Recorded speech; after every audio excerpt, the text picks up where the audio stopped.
on?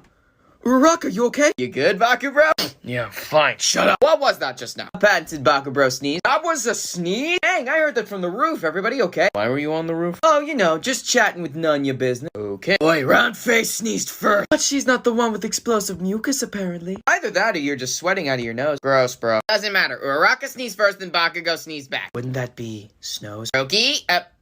I don't know. Is no one else picking up on the rhyme scheme of this conversation? Only you, FT Lovecraft.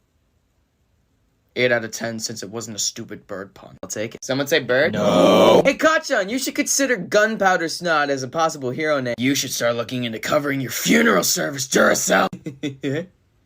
Uh-oh. Take cover! Damn it.